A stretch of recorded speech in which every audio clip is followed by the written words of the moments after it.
Hello, my fellow Maplers, this is DHStriker666, and today's topic is just a closing of the current event. Like, there has been a lot that I've covered with,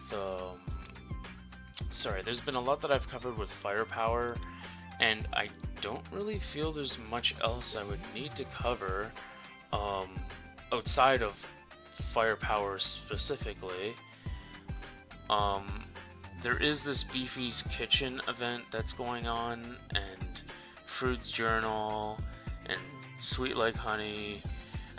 Moving on to other updates, I believe my guild has finally made it. Waelim has reached level 25, and I believe that's the max that we can make. Oddly enough, we haven't, the stars don't increase. We're still only 4 stars, level 25. Experience is like, yeah, it's at 100%. Apparently 8 mil, or almost 9 mil. But, yeah, we did it. We already had all the other guild skills covered, but I figured I might cover a few things in terms of guild skills. Now, a few things that you can make use of when you're in a guild is the spotting small change. I don't really find this useful, and I'm pretty sure you guys can already see why. It's only bonus meso per for monster drop, plus 8 meso. That'll never, ever be useful unless, I don't know, the market crashes enormously. And then if you have this maxed, I think it's a requirement in order to do something called merchandising. You get discounts for purchasing stuff from NPC shops. That could be useful. It's 4% though, but meh.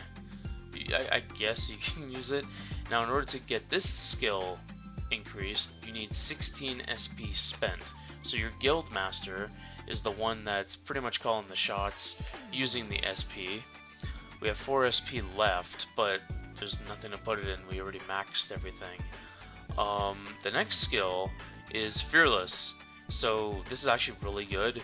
It's 5% less experience lost per death. I recommend trying to use that if anyone in the guild is trying to level up without anything like experience being a factor, experience loss being a factor. Next skill is On My Way. It allows you to pretty much teleport to a guild in the same channel. Can be used on all maps though. Cooldown is like 3 hours, but still really useful. The opposite to that, if I'm not mistaken, where is it? Yeah. Oh god, yeah. This one is Guild Meetup, which requires other skills to increase it. But this one allows you to summon all guild members in the same channel to the same spot. Apparently can only be used in Hennessy's and Leafree, which is cool because Leafree is my hangout spot. And hopefully one day, like, we can all like gather when June reaches 250. She's close. Well, 233. That's quite a bit. It's actually really ambitious. Either that or Kristin leveling. Pretty much anyone who levels, I think it's worthy of a friggin' guild meetup. Like, that's just awesome. So that's that skill, the teleport skills. Now, once you have 24 points used up and On My Way at level 3. One sec. Oh, sorry, I forgot to mention, in order to actually get this skill increased, you need this at level 4. There are requirements. So now this needs On My Way pretty much maxed. I believe all of them require maxed skills if there are prerequisites. So this one is I summon these, so you can summon a guildmate to you. Cooldown 3 hours. Alright. Now there is Item Salvation. There are 2 ways to you actually need in order to do upgrade salvation, you need both an Enhancement Mastery and Item Salvation. I'll cover one at a time though. So Item Salvation, pretty much, if you fail a scroll and your item is about to be destroyed, there's a chance it won't be destroyed. So that's actually really useful when everyone's trying to scroll something and they need that successful chance, especially if this actually saves your item, so that helps. That reduces the chance of well, there's always shield wards for free from Maple Wards, but this is still useful. Then there's Enhancement Mastery, which increases the rate that you use regular scrolls or spell traces. Now, spell traces are actually a very common thing, so this is something you want to max as soon as you possibly can for the guild. Yeah, there's not much else to say. That's pretty much a mandatory skill that you want. Now, when you have the Item Salvation and Enhancement Mastery maxed, you can do Upgrade Salvation. Now this pretty much, I think it just does everything. Just when you fail a scroll or spell trace enhancement, there's a chance the upgrade count will not be consumed. Actually, no, that's completely different, but mandatory. That's something everyone wants. So then there's more party play. Now this is cross-world party quests is something in the current event going on that a lot of people aren't doing for some reason, but is needed to get 200 coins. I'm actually having some difficulty finding people for that. Maybe guildies might help me later or another day. But yeah, this pretty much allows you to participate in more quests by restoring your daily count at a set amount. So wow, actually this is really good for the event. I recommend any guild that has this to use it, because pretty much we are limited to doing cross-world party quests 5 times a day. Then you use this skill, you can do it 3 more times. So you should be able to finish cross-world party quest mission in that book within 2 days if your guild needs this. It's 20 hours, so you'd want to use it as soon as you finish that daily count. That's actually really useful. So instead of 3 days wasted on doing crossworld, you'd only have to use 2. That cuts quite a bit of time. And then there's Rise Minions. Now this is actually a really cool skill, but I'm wondering if that's a typo with the MP. It's pretty much it revives all your party members with full MP. I'm hoping it means HP, because that would be good for mages, but yeah. But still, really good skill. I recommend you guys, as soon as you max this more party play, you max this right away. And then there's Banner of Plenty. This was actually a skill that, even in the older guild system, this thing was used.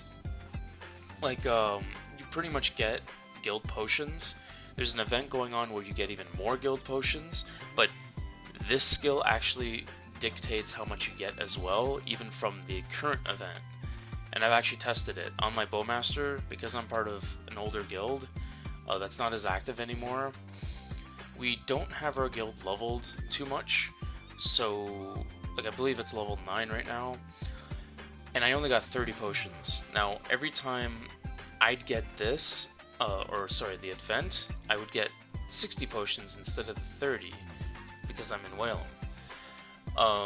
Once you have this increased max, you get something called Guild Megaphone.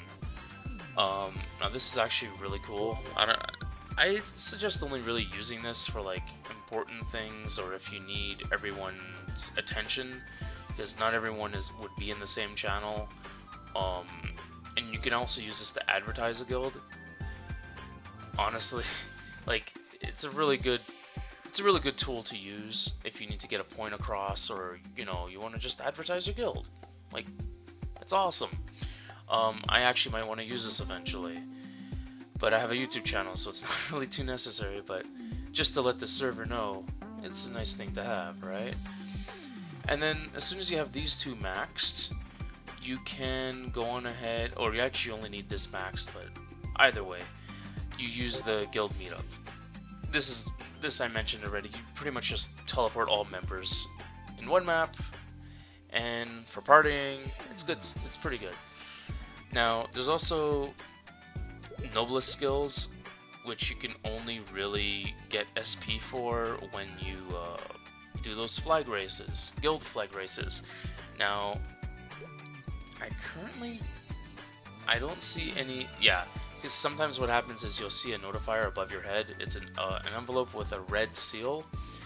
You accept that, and you're teleported to a map where you and your guilds can do this race of, with all these obstacles, and pretty much the more laps you do in that race, the more points you get for your guild.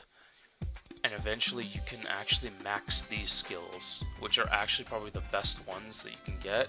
I actually gotta try and tell my guild master and other guildies to see if we can try and get these upgraded, because they're very useful. Like the first one is boss slayers. It's pretty much you get boss damage. Cooldown isn't as much, but that's just level 1, 2%. So I'm assuming it's going to be 2% each time, so that's 20% boss damage. Wow. Next one is Undeterred. So temporarily increase defense ignored. So this is pretty much PDR. Enemy defense ignored. So another 20. So that's 20%. That's that. And then for the guild, you increase your total damage. All three of these really good for the guild. I recommend trying to upgrade these as much as you possibly can. I'm actually going to talk to my guild master in a moment just to see if she can probably upgrade that, because like there are 15 points available. Like we should put like 5 in each one. It would be great. And then, you know, guilds, we have our board. We can do all kinds of things. We can, you know, just have a board of topics, discuss certain things. It's just really cool. I'm not going to get too much into that. But there's also our alliance. Now we are allianced with Baka Factory, Coco, and Raid, the Chocolate Alliance. Oh, we still have space for one more guild. Wonder who we can add. But in any case, if you are a alliance master, you can actually invite guilds to alliance, manage alliance, or you can leave the alliance. I suggest not doing that because that would make everything chaotic. But anyways, that covers how a guild functions. So I will get back to you guys next time. Feel free to leave a like. That helps quite a bit. I would appreciate that. If you enjoyed the video you were watching, please feel free to share any comment. Yeah, feel free to share what you think in the comments down below, any suggestions. Also subscribe if you're interested in further content. I'll always have things coming up every week. Feel free to share the video as well. That helps me quite a bit as well. I will see you guys next time. DHStriker666 signing out.